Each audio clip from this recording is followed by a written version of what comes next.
कि जो भी विद्यार्थी परीक्षा देने वाले हैं उनके लिए वीवीआई क्वेश्चन लेके आ गए हैं जो आपके एग्ज़ाम के लिए बहुत इम्पोर्टेंट है। आप सिर्फ इसको देख लीजिएगा तो आपके एग्ज़ाम में अधिकांशतः क्वेश्चन यहाँ से पूछा गया है और आएगा। देख लेंगे क्वेश्चन, देखकर आपको पता चल जाएगा कि कैसा क्वेश्चन है। देखिए यहाँ अगर आपको मालूम होगा कमेंट फटाफट करेंगे, ठीक है। तो चलिए क्वेश्चन की तरफ चलते हैं। फर्स्ट नंबर बोल रहा है कि मंदाकिनी वर्णम पाठ कहाँ से संकलित है। थोड़ी सी जूम कर देते हैं इसको, आपको समझ में आएगा। तो देखिए मंदाकिनी वर्णम पाठ कहाँ से संकलित है। जो पाठ आप पढ़े होंगे मंदाकिनी वो कहाँ से संकलित है, तो इसका ऑप्शन हो जाएगा बी नंबर, रामायण ग्रंथ से, ठीक है। रामायण से आपका संकलित है। ऑप्शन सेम टू सेम आएगा आपके एग्जामों में। अगर पूछ रहा है यहाँ क्वेश्चन वीवीआई है, अगर पूछ रहा है तो ऑप्शन सेम टू है, इसकी गारंटी फुल है कि ऑप्शन सेम टू है। जैसा जो ऑप्शन है वहीं आएगा, ठीक है। जो परीक्षा इस बार देने वाले हैं विद्यार्थी मैट्रिक का, तो आप देख सकते हैं यहाँ संस्कृत से पूछा गया क्वेश्चन यहीं में से आएगा, पूछेगा। और देखिए यहाँ 2 नंबर का है कि मंदाकिनी वर्णम पाठ के रचयिता कौन है। तो सिंपल है, बोलिए इसका आंसर क्या हो जाएगा। तो देखिए ऑप्शन नंबर आपके डी नंबर दिया है, वाल्मीकि इसका रचनाकार है, वाल्मीकि जी हो जाएंगे। तो इसका आंसर होगा वाल्मीकि हो जाएगा, ठीक है। चलिए आगे क्वेश्चन की तरफ। आप सिर्फ देख लेंगे इसको। पीडीएफ लेना चाहते हैं तो हमारे टेलीग्राम पर जुड़ जाइएगा, उसको पीडीएफ भेज देंगे और इसको आराम से लिख लीजिएगा और पढ़ लीजिएगा, ठीक है। याद कर लीजिए चाहे जो भी कीजिए, लेकिन इसको कंठस्थ करना है आपको, क्योंकि बहुत इम्पोर्टेंट है आपके एग्जामों के लिए। चलिए 3 नंबर क्वेश्चन का, मंदाकिनी नदी किससे घिरी हुई है। देखिए सबसे इम्पोर्टेंट सवाल, बहुत बढ़िया है। तो इसका हो जाएगा किससे घिरी है, तो तालाबों से, मंदिरों से, प्राकृतिक से, वनों से। किससे, तो तालाब है मंदाकिनी में, बहुत सुंदर सुंदर फूल उगते हैं। आप चैप्टर पढ़े होंगे तो वहाँ, तो इसका हो जाएगा सही जवाब तालाबों से, ठीक है। Option number B. चलिए आगे कह रहे हैं कि छात्रों का अध्ययन ही तप है, यानी तपस्या है। यह वाक्य किस पाठ से संकलित है, ठीक है। ये जो दिया है छात्रों का अध्ययन ही तप है, ठीक है। ये उठा दिया है कोई भी चैप्टर से, इस लाइन को उठा दिया और पूछ रहा है कि किस चैप्टर से लिया गया है। तो आप पढ़े होंगे कर्मवीर कथा, उसमें कर्मवीर कथा उसमें बताया गया है या छात्रों का अध्ययन ही तप है। तो इसका ऑप्शन नंबर सी हो जाएगा। चलिए आगे चलते हैं। 5 नंबर का कर्मवीर कथा में किस पुरुष की कहानी है। बहुत इम्पोर्टेंट है। देखिए यह 5 नंबर जो क्वेश्चन है बहुत इम्पोर्टेंट है। 5 नंबर जो क्वेश्चन पूछा है कि कर्मवीर कथा में किस पुरुष की कहानी है। सिंपल है, तो इसका क्या हो जाएगा, ऑप्शन नंबर बी। कर्मवीर में दलित के बारे में बताया गया है। ऑप्शन नंबर देखिए यही ऑप्शन रहेगा आपके एग्जामों में। चलिए आगे 6 नंबर का है, कर्मवीर कथा की वास्तविकता क्या है। तो इसको बताना है वास्तविकता क्या है। 6 के बी हो जाएगा आपका। सिर्फ देख लीजिए आप इसको, निराश न होना। ऑप्शन है देखिए 4 है, मग्न होना, काम करना, निराश होना। तो इसमें कर्मवीर में बताया गया है कि निराश कभी नहीं होना चाहिए किसी काम को लेकर। आपकी सबका समय है, समय के अनुसार हर व्यक्ति का दूर हो जाता है। तो देखिए स्वामी दयानंद का जन्म किस प्रदेश में हुआ। प्रदेश पूछा है, किस प्रदेश में हुआ। तो ये भी इम्पोर्टेंट है आपके एग्जाम के लिए, बहुत इम्पोर्टेंट है। इसमें अधिकांशतः इम्पोर्टेंट सवाल ही है, आप जानते होंगे। तो इसका जवाब देंगे 7 नंबर। तो इसका हो जाएगा सी नंबर, ऑप्शन दिया है ना। देखिए गुजरात प्रदेश में हुआ था इनका जन्म, ठीक है। चलिए आगे क्वेश्चन बोल रहा है कि दयानंद का जन्म किस गांव में हुआ। देखिए गांव का नाम पूछ दिया है, तो यहाँ ध्यान देंगे। ऑप्शन दिया है टंकरा, हरपुर, महाजीतपुर, भिकंटोला। तो दयानंद का जन्म किस गांव में हुआ था। तो इसका ऑप्शन नंबर आपका ए हो जाएगा, टंकरा, ठीक है। आगे कह रहे हैं कि स्वामी दयानंद क्या थे। स्वामी दयानंद क्या थे, तो बोलिए इसका ऑप्शन आपके क्या होगा। तो स्वामी दयानंद क्या थे, एक समाज सुधारक थे, नीतिकार, रचनाकार, समाज सुधारक। ऑप्शन दिया ना किसा, तो समाज सुधारक ऑप्शन नंबर सी हो जाएगा। तो 9 का आपका हो जाएगा ऑप्शन नंबर सी। चलिए 10 नंबर क्वेश्चन बोल रहे हैं स्वामी दयानंद किस समाज के संस्थापक थे।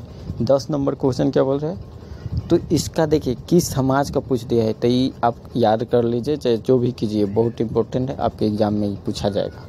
फिक्स हो गया है। 10 नंबर आप लिख लीजिए अभी कि जो आप एग्ज़ाम देने वाले हैं 10th, यह क्वेश्चन ज़रूर आएगा। और आएगा नहीं आएगा एकदम 100%, इसको लिख लीजिए। तो 10 नंबर बोल रहे स्वामी दयानंद किस समाज के संस्थापक थे?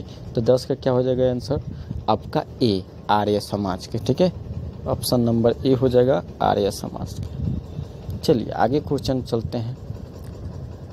बोल रहे कर्मवीर कौन था? 11 नंबर जो क्वेश्चन बोल रहा है कि कर्मवीर कौन था, तो इसका सही जवाब हो जाएगा राम परवेश। इसी का नाम था करम, राम परवेश का नाम था कर्मवीर। ठीक है, ऑप्शन दिया है श्यामदेव, रमेश, महेश, ये सब कुछ नहीं थे। ठीक है, राम परवेश थे, ऑप्शन ए। चलिए आगे बढ़ते हैं हम क्वेश्चन की तरफ। करे 12 नंबर राम परवेश के गांव का क्या नाम था? देखिए बहुत इंपॉर्टेंट है ये सवाल। 12 नंबर जो क्वेश्चन पूछ दिया है बहुत इंपॉर्टेंट था। राम परवेश के गांव का नाम क्या था? तो ऑप्शन दिया है रामपुर, भगवानपुर, नौलतोला, भिखनटोला। तो इनका नाम का भिखनटोला था, इनका गांव का नाम क्या था? भिखनटोला। चलिए आगे क्वेश्चन चलते हैं, बहुत इंपॉर्टेंट है, आप इसको याद कीजिए जो भी कीजिए। 13 नंबर क्वेश्चन क्या बोल रहा है कि लक्ष्मी किस प्रकार के पुरुष को वर्ण करती है? तो 13 नंबर का आंसर क्या हो जाएगा? तो 13 का सही जवाब हो जाएगा आपका ऑप्शन नंबर डी नंबर जो दिया है ना। देखिए परिश्रमी व्यक्ति को, जो परिश्रम करता है उसी को फल मिलता है मीठा। लक्ष्मी किस प्रकार के पुरुष को वर्णन करती है? तो जो परिश्रम करता है, आप परिश्रम करेंगे, इस वीडियो को पूरा देखेंगे लास्ट तक, यानी इस वीडियो में क्या क्या दिया गया है ये देखेंगे तब ना, नहीं आधार उधर देखेंगे और हट जाएंगे। यानी बहुत सारे वीडियो है आपके यूट्यूब पर, तो कितना देखिएगा? तो एक देखिए लेकिन बढ़िया से देखिए। चलिए आगे नंबर क्वेश्चन 14 करे शिक्षक किसको शिक्षा देना प्रारंभ किया? देखिए 14 नंबर जो क्वेश्चन है, शिक्षक बोल रहा है कि किसको प्रारंभ किया? तो दलित बालक को दिया था, जो लास्ट में पढ़ेंगे आपकी किताबों में, संस्कृत की किताब में लास्ट में दिया है 2-3 चैप्टर पहले, उसमें देखेंगे, उसमें बताया है दलित बालक को शिक्षक ने आए थे तो दलित बालक को शिक्षा देना शुरू किए। आगे करे बचपन में कितने संस्कार होते हैं? देखिए संस्कार चैप्टर है जो पूछा है वहाँ से, बचपन में कितने संस्कार होते हैं जब जन्म लेते हैं, उसके बाद बचपन में कितने संस्कार वो पूछा है, तो उसका कितना हो जाएगा? 6 होते हैं। बचपन में संस्कार कितने होते हैं? 6। और शिक्षा काल में कितने संस्कार होते हैं? जब से शिक्षा काल कितने होते हैं? 5। याद रखिएगा इसको, शिक्षा काल में कितने होते हैं? 5। आगे करें संस्कारों की संख्या कितनी होती है? देखिए संस्कार पूछ दिया है कि कितनी, टोटल बताना है आपको, जन्म से मृत्यु तक, शिक्षक काल से बचपन तक, मतलब जो भी, तो 16 हो जाएगा आपका। इम्पोर्टेंट है सवाल, यहाँ देखिए 3 गो क्वेश्चन पूछेगा आपके एग्जामों में, यहाँ से एक आएगा जरूर इसमें से, संस्कार चैप्टर से आपके। चलिए 17 नंबर का है, हो गया 17। आगे 18 निष्क्रमण किस संस्कार में आता है? देखिए निष्क्रमण किस संस्कार में आता है, संस्कार का नाम दिया गया। तो 18 का जो आंसर होगा शैशव में। ठीक है, शैशव, विवाह में, शिक्षक काल में, शैशव में, जन्म से पूर्व नहीं, शैशव में आता है। आगे है 19 नंबर। 19 नंबर जो क्वेश्चन बोल रहा है उसका आंसर क्या होगा? शीर्ष वेदारंभ कहाँ प्राप्त करते हैं? तो गुरुगृह में, गुरु जो थे अपने घर में बुलाकर उनको वेद प्रारंभ करते थे, पढ़ाते थे, तो वहीं पूछ दिया है। चलिए 20 नंबर विवाह कैसा संस्कार माना जाता है? देखिए ऑप्शन आपके सामने है, इसको फटाफट करेंगे। तो ऑप्शन नंबर जो ए है पवित्र माना जाता है। विवाह को पवित्र माना जाता है कि नहीं? सबसे पवित्र है। आई करे नीलकमल के पंखुड़ी के समान श्यामला रंग वाली कौन थी? देखिए बहुत इंपॉर्टेंट है, आप इसको याद कर लीजिए, जो भी कीजिए लेकिन इसको याद रखिए। क्या पूछा है इसमें, थोड़ा से रुक कर देते हैं इसको अंडरलाइन। देखिए नीलकमल के पंखुड़ी के समान श्यामला रंग वाली कौन थी? बहुत इंपॉर्टेंट है सवाल, आप लिख लीजिए, चाहे इसको याद कर लीजिए, लिख लेंगे आप वीडियो रुक कर तो बहुत अच्छा होगा। तो यहाँ 4 ऑप्शन दिया गया है।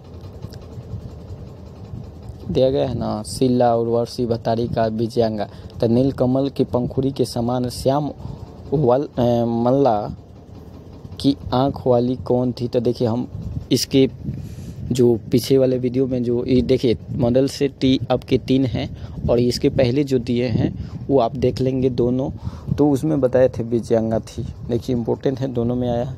आयकर है कंपन राय की रानी कौन थी, बहुत इम्पोर्टेंट है सवाल आपकी।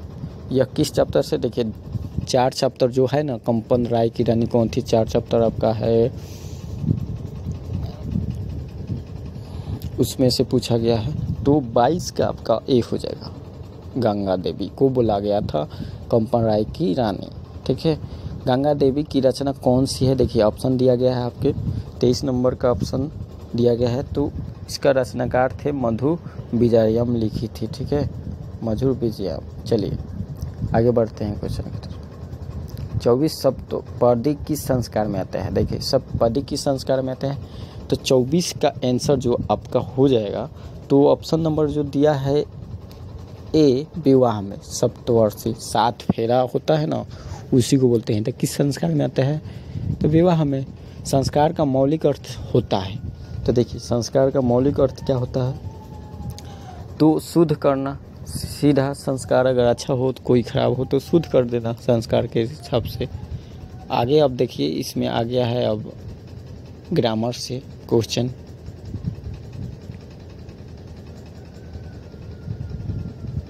तो 26 नंबर हम करते हैं वाग्मय का संधिवेश। देखिए वाग्मय कौन से संधि है हो जाएगा, तो आपकी व्यंजन संधि है। व्यंजन में नियम जानते हैं, आप पढ़े हैं।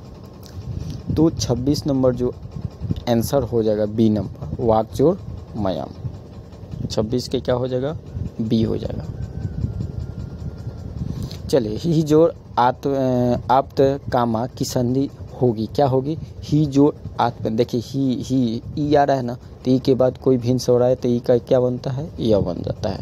कौन संधि में लिखवाए थे हम ऑफलाइन जो क्लास किए थे, तो उसमें आपकी यन संधि होता है, तो यन में ही है ना, तो मात्रा हट जाएगा तो आधा हो जाएगा। तो 27 का आपके आंसर हो जाएगा। ऑप्शन नंबर दिया है बी, देखिए बी हो जाएगा। चलिए 28 अ प्लस ई के मेल से कौन सा नया वर्ण बनेगा। देखिए 28 नंबर इम्पोर्टेंट है, आप इसको लिख लेंगे। 28 के बी हो जाएगा, एग्जाम में पूछा जाएगा, इसको लिख लीजिए। 27 और 28 को यहाँ लिख लीजिए अभी। चलिए 29 नंबर नान्यतम में कौन सी संधि है। देखिए नान्यतम में कौन सी संधि है, तो संधि पहचानने के लिए बोले थे, दीर्घ होगा तो पाई होगा, बड़ी की मात्रा होगा, ठीक है, गुण होगा तो एकले होगा, फिर एक पाई दे के एकले होगा, इस तरह बताया था ना, तो उसको देख लेंगे। तो नान्यतम पूछा है, तो 29 नंबर का आपका ए हो जाएगा। दीर्घ है, देखिए एगो पाई है ना नाम में, तो यहाँ हो जाएगा। आदित्य वर्णम का विग्रह क्या होगा, विग्रह करना है, तो 30 का आपका ऑप्शन हो जाएगा बी नंबर। आपको इसको लिख लेंगे। चलिए आगे बढ़ते हैं हम 31 की सवाल। 31 नंबर जो सवाल दिया है उसको देखेंगे, 31 का बी हो जाएगा। फटाफट लिख लेंगे इसको, ठीक है। ग्रामर है, द्विगु समास का उदाहरण है। देखिए द्विगु 2 गो होना चाहिए, द्विगु पूछा ना, द्वंद्व होगा तो 2 गो होना चाहिए, लेकिन द्विगु में आपकी संख्यावाची होगा। तो 32 का आपका आंसर दिया होगा, डी नंबर हो है ना। वहाँ देखिए त्रिभुवम 3 भुवन 3 गो आया ना संख्यावाची। आगे मूर्ति पूजा में कौन सा समास है। देखिए मूर्ति पूजा में आपका समास बहुत इम्पोर्टेंट है, इसको भी लिख लीजिए। मूर्ति की पूजा, देखिए मूर्ति पूजा, इसको लिख लीजिए, आपके एग्जामों में आने वाला है। जो बोल रहे हैं इसको लिख लीजिए, इसको अंदर। चलिए 24 नंबर यांग विकार सूत्र का उदाहरण है। यहाँ 34 नंबर यांग विकार सूत्र का उदाहरण है। देखिए यांग विकार मतलब कोई कमी हो, शरीर में जो कमी बताई गई हो उसी को यांग विकार बोलते हैं। तो 34 का आपका आंसर क्या हो जाएगा, सी नंबर सपादेन खजा, ठीक है। आगे कर परिश्रमेन धन भवती नहीं हो जाएगा, इसमें शरीर की कमी बताई गई है। शरीर की कमी यांग विकार में कमी ही आता है, जैसे वह लंगड़ा है, वह कान से काना है, ये सब होता है। तो संस्कृत में दे दिया है, यहाँ दिया है। अच्छा लगने के अर्थ में कौन सी विभक्ति होती है। देखिए अच्छा लगने के अर्थ में जैसे मुझे आम खाना पसंद यानी अच्छा लगता है, तो उसमें पूछ दिया है कि कौन से विभक्ति है, तो 35 का आपका सी हो जाएगा, चतुर्थी विभक्ति। 36 किस शब्द में सम उपसर्ग है? सम उपसर्ग से आपको बनाना है, एक शब्द बनाना है। 36 नंबर के देखेंगे किसी शब्द में सम उपसर्ग किस में है, बताएंगे आप? सम, जोड़, आगत, दुर्जन, समय, इसमें। तो 36 का आपका ऑप्शन हो जाएगा ए नंबर।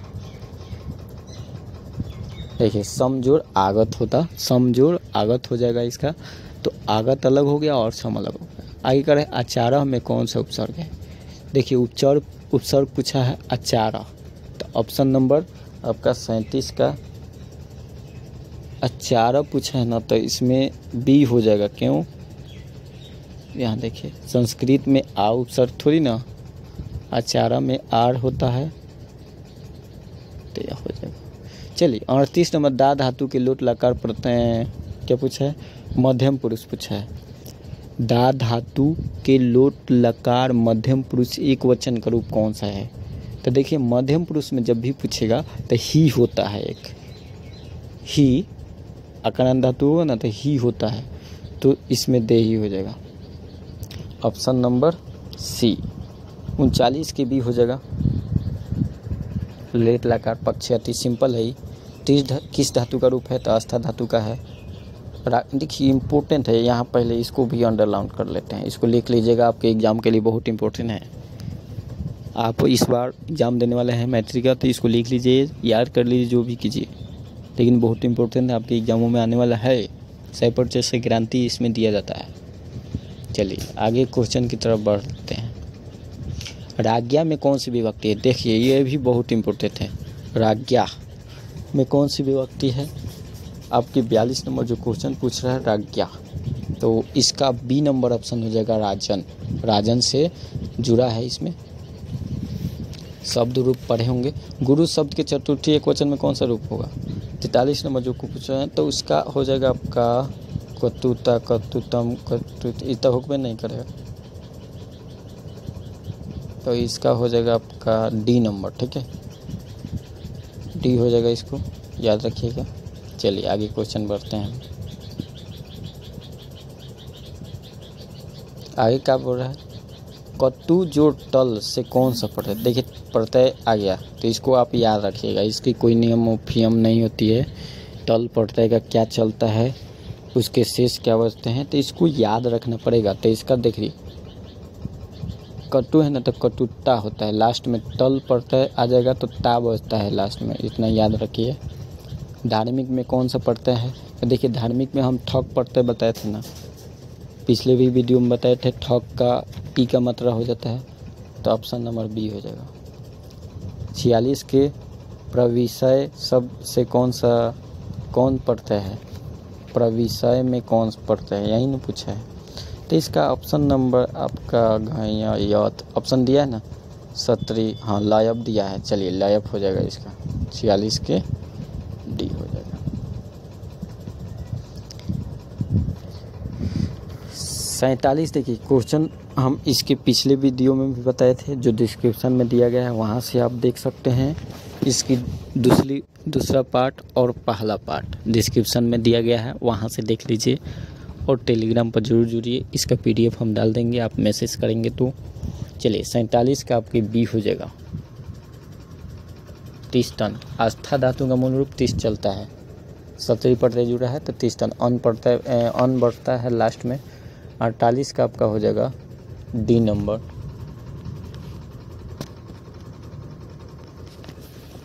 इसको लिख लीजिए, एग्जाम के लिए बहुत इम्पोर्टेंट है। 48 का हो जाएगा डी नंबर, इसको लिख लीजिए यहाँ से, एग्जाम के लिए बहुत इम्पोर्टेंट है। चलिए 49 नंबर के बी हो जाएगा, 49 का बी हो जाएगा। कोतवा प्रत्यय पूछा है, तो तवा प्रत्यय शेष बचता है। आगे पूछा है स्नातक में कौन सा प्रत्यय है? देखिए 50 का आपका इम्पोर्टेंट है, ए हो जाएगा। वीडियो अच्छे लगे तो जरूर लाइक सब्सक्राइब जरूर कीजिएगा। देखिए यहाँ दूसरा का पथ हम डिस्क्रिप्शन में दिए हैं, वहाँ से आप जुड़ सकते हैं, यही है। ठीक है, वहाँ से देख सकते हैं आप, यहीं डाले हैं उसमें देख लीजिएगा। तब तक के लिए अगले वीडियो में मिलते हैं।